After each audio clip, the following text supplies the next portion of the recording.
ஒரு ஆணை இம்ப்ரெஸ் பண்ணணுமா, ஒரு பெண் பொறுத்தவரை தன்னுடைய விஷயத்தை தாழ்வாகவும் தான் கஷ்டப்படக்கூடிய விஷயத்தையும் மற்ற முன்னாடி எல்லா விஷயத்தையும் அவர்கிட்ட உயர்வா இது பண்ணும்போது நீங்க எதுவுமே சொல்ல தேவையில்லை. அவர் ஆட்டோமேட்டிக்கா நிறைய விஷயத்துல சேஞ்ச் ஆயிடுவார். அதே சமயத்துல உங்களுடைய விஷயத்துல நீங்க எடுக்கக்கூடிய ஒவ்வொரு முடிவையும் ஒவ்வொரு விஷயத்தையும் அவருக்கு ரொம்ப எவ்வளவு கஷ்டமானதாக இருந்தாலும் அதை பொருட்படுத்தாம உங்களுக்கு ப்ரிஃபரன்ஸ் கொடுக்க ஆரம்பிப்பார். அவருடைய சுத்தி என்ன நடக்குதுன்னு கவலைப்பட மாட்டார். உங்களுக்கு என்ன தேவையோ அதுக்கு என்ன பண்ணுவாரு, என்ன ப்ரிஃபரன்ஸ் என்ன வேணுமோ அதை அடுத்தடுத்து செய்ய ஆரம்பிப்பாரு. இன்னும் சொல்ல போனுச்சுன்னா, ஒரு பெண் ஒரு பெரிய ஒரு சேகிட்ட போயிட்டு என்ன பண்றாங்க கேட்கறாங்க.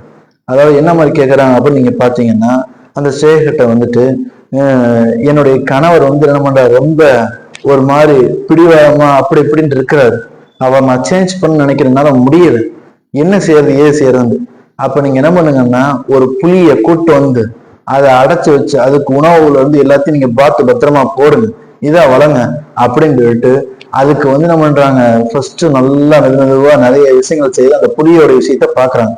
அப்படி பண்ணக்கூடிய சமயத்துல கொஞ்ச நாள் கழிச்சு அந்த புலிக்கும் அந்த அம்மாவுக்கும் ரொம்ப பாசம் ஏற்பட்டுருச்சு. அந்த அளவுக்கு ரொம்ப இதாயிருச்சு. அப்ப வந்த பிறகு நான் இப்ப என்ன ஆயிடுச்சு, அந்த கூண்டுல இல்லாட்டா கூட நான் அடைக்காம கூட நான் கூப்பிட்டா கூட அது வரும் புலி என்கிட்ட, ரொம்ப என்கிட்ட சாதுவாயிருச்சு அப்படின்னு அந்த சொல்லக்கூடிய சமயத்துல அந்த சேர் சொன்னாராம், புலி இடத்துல நீங்க அந்த ஃபர்ஸ்ட் இற போட போகும்போது அதுக்கு நீங்க நடந்துக்கிற போகும்போதும் எவ்வளவு பவ்யமா இருந்தீங்க. இதே ஒரு விஷயத்த உங்க கணவர் இடத்துல நீங்க செய்திருந்தீங்கன்னா நீங்க இப்படி இருக்காரு அப்படி இருக்காரு நீங்க புலம்ப தேவையில்லை.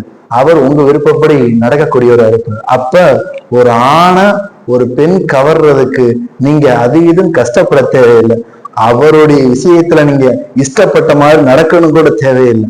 நீங்க உங்களுடைய விஷயத்த கவாலுவா, அதாவது ஒரு இறக்க பணியோடு இருக்கக்கூடிய சமயத்தில் இறைவன் உங்களை உயர்த்துமா. வேற யாரும் உங்களை விஷயத்துல எதுவுமே பண்ண சொல்ல தேவையில்லை.